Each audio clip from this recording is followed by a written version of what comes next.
ವಿಶೇಷವಾಗಿ ನಾವು ಈಗ ಗೋಕಾಕ್ ಊರಲ್ಲಿ ಎಲ್ಲ ಸುತ್ತಾದ ಬಂದಾಗ ಬಹುತೇಕ ಆಲ್ಮೋಸ್ಟ್ 99% ಅಂಗಡಿ ಬಂದಿದ್ದು, 100% ಅನ್ನೋದಿಲ್ಲ, 99% ಅಂಗಡಿಗಳು ಬಂದಿದ್ದು. ಎಲ್ಲ ಒಂದು ವ್ಯಾಪಾರಸ್ಥರಾಗಿರ್ಬೋದು, ಗೋಕಾಕನ ಸಾರ್ವಜನಿಕರು ಈ ಒಂದು ಚಳವಳಿಗೆ ಅವರ ಒಂದು ಬೆಂಬಲವನ್ನು ಸೂಚಿಸಿದ್ದಾರೆ. ಅದಕ್ಕೆ ಯಾಕೆ ಬರೀ ಒಂದೇ ತಾಸು ಬಂದ್ ಮಾಡ್ರಲ್ಲ, ಪೂರ್ಣ ದಿನ ಬಂದಿತ್ತು. ಹೆಚ್ಚಿನ ಸಂಖ್ಯೆಯಲ್ಲಿ ಈ ಒಂದು ನಮ್ಮ ಚಳವಳಿಗೆ ಎಲ್ಲ ಸಾರ್ವಜನಿಕರು ಕೂಡ ಬೆಂಬಲವನ್ನು ಕೊಡ್ಬೇಕಂತ ಹೇಳಿ ಈ ವೇದಿಕೆ ಮುಖಾಂತರ. ಅದ್ರ ಜೊತೆಗೆ ಈಗಾಗಲೇ ಯಾಕಂತಂದ್ರೆ ನಾವು ನಿನ್ನೆ ನಡೆದಂತಹ ಒಂದು ಪ್ರೆಸ್ ಮೀಟ್ ಅಲ್ಲಿ ನಾ ಹೇಳಿದೆ, ಯಾಕಂತಂದ್ರೆ ನಮ್ಮ ಒಂದು ಜಾರಕಿಹೊಳಿ ಕುಟುಂಬದಲ್ಲಿರುವಂತಹ ಎಲ್ಲ ಜನಪ್ರತಿನಿಧಿಗಳು ಎಲ್ಲರೂ ಕೂಡ ಈ ತಮ್ಮ ಒಂದು ಚಾಲನಾ ಸಮಿತಿಗೆ ಸಂಪೂರ್ಣವಾದಂತಹ ಬೆಂಬಲವನ್ನು ಕೊಡ್ತಾರೆ ಅನ್ನುವಂಥ ಮಾತನ್ನು ಅಲ್ಲಿ ಹೇಳಿದ್ದೀನಿ. ಅದೇ ಗಟ್ಟಿ ಮಾತನ್ನು ಇಲ್ಲಿಯೂ ಕೂಡ ಇವತ್ತು ಹೇಳಾಗುತ್ತೆ. ಈಗಾಗಲೇ ಯಾಕಂತಂದ್ರೆ ತಾವೆಲ್ಲ ನೋಡಿರ್ಬೋದು, ಯಾಕಂತಂದ್ರೆ ಬಾಲಚಂದ್ರಪ್ಪ ಅವರಾಯ್ತು, ರಮೇಶಪ್ಪ ಅವರಾಯ್ತು, ಲಕ್ಕಣ್ಣಪ್ಪ ಅವರಾಯ್ತು, ಸತೀಶಪ್ಪ ಅವರಾಯ್ತು, ಪ್ರಿಯಾಂಕಾ ಆಗಿರ್ಬೋದು, ಎಲ್ಲರೂ ಕೂಡ CM ಅವರಿಗೆ ಮನವಿಯನ್ನು ಮಾಡ್ಕೊಂಡಿದ್ದಾರೆ. ನಮ್ಮ ಗೋಕಾಕನ್ನ ಜಿಲ್ಲೆಯ ಕೇಂದ್ರ ಆಗಿ ನಾವು ಘೋಷಣೆ ಮಾಡ್ಬೇಕನ್ನೋಂಥ ಮನವಿಯನ್ನು ಅವ್ರು ಮಾಡಿದ್ದಾರೆ. ಈಗಾಗಲೇ ಯಾಕಂತಂದ್ರೆ ಬಸಗೌಡರು ಹೇಳಿ ಕಾಕ ಹೇಳಿದ್ರೆ, ಯಾಕಂದ್ರೆ ಒಂದು ಸರ್ಕಾರ ತೆಗೆದು ಒಂದು ಸರ್ಕಾರ ತಂದಿದೆ, ಅದನ್ನ ಯಾವಾಗ ಮಾಡಿದಾರು ತಮ್ಮೆಲ್ಲರ ಬೆಂಬಲ ಇದ್ದಾಗ ಮಾಡಿದ್ದಾರೆ. ಸೊ ಇದನ್ನು ಕಾರ್ಯ ಮಾಡ್ಬೇಕು, ತಮ್ಮೆಲ್ಲರ ಒಂದು ಗಟ್ಟಿಯಾಗಿರುವಂತ ಬೆಂಬಲ ನಮ್ಮ ಕುಟುಂಬ ಜೊತೆ, ನಮ್ಮೆಲ್ಲ ಒಂದು ಹೋರಾಟ ಸಮಿತಿ ಜೊತೆ ತಾವು ಇರಬೇಕು. ಅಂದಾಗ ಒಂದು ಗಟ್ಟಿಯಾದಂತಹ ನಿರ್ಣಯ ನಾವೆಲ್ಲರೂ ಕೂಡಿ ಮಾಡಬಹುದು. ಈಗಾಗಲೇ ಯಾಕಂದ್ರೆ ಎಲ್ಲ ಹೆಚ್ಚಿನ ಸಂಖ್ಯೆಯಲ್ಲಿ ತಾವು ಬಂದಿದ್ದೀರಿ. ಪೂಜ್ಯರ ಮಾರ್ಗದರ್ಶನದಲ್ಲಿ ಯಶಸ್ವಿಯಾದಂತಹ ಈ ಒಂದು ಬಂದ್ ಕಾರ್ಯವನ್ನು ನಾವು ಮಾಡಿದ್ದೇವೆ. ಈಗಾಗಲೇ ಯಾಕಂತಂದ್ರೆ ಇಲ್ಲಿ ಅಂದ್ರು ಯಾಕೆ ಜನಪ್ರತಿನಿಧಿಗಳು ಬಂದಿಲ್ಲ ಅಂತ ಹೇಳಿದ್ರು.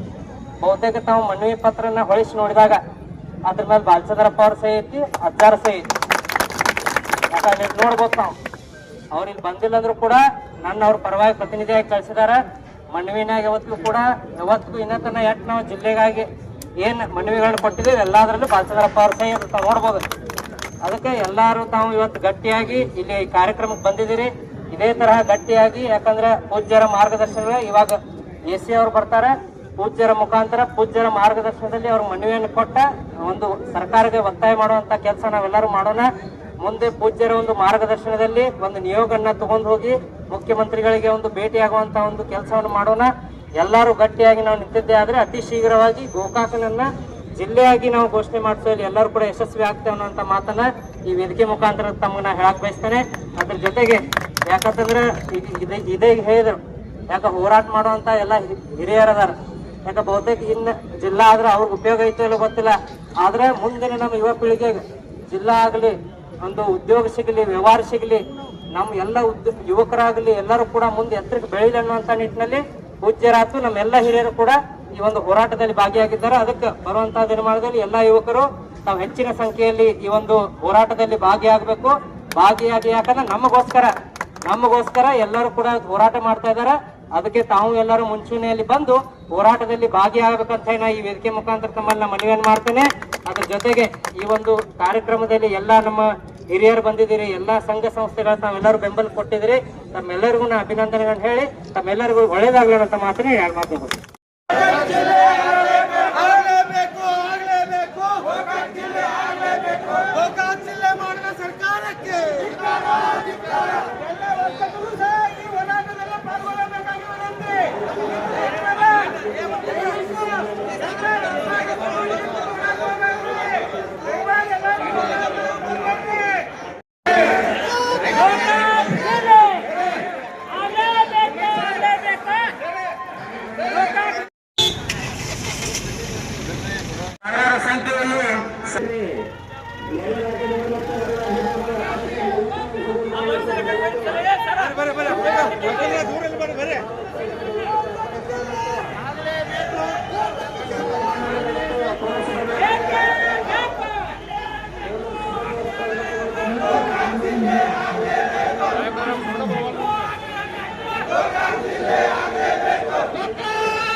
ಅಲ್ಲ ನೋಡ್ರಿ ಹೆಂಗೆ ಮಾಡ್ತಾರೆ ನೋಡ್ರಿ ಇವ್ರನ್ನ.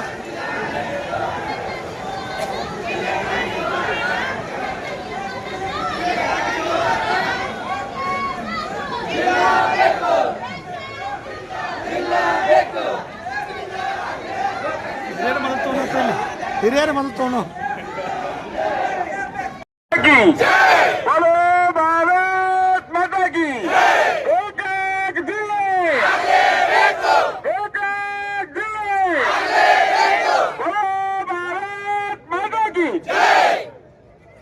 माता की वंदे ಗೋಕಾಕ್ ಜಿಲ್ಲೆ ಇಲ್ಲಿ ನೆರವೇರುವಂತ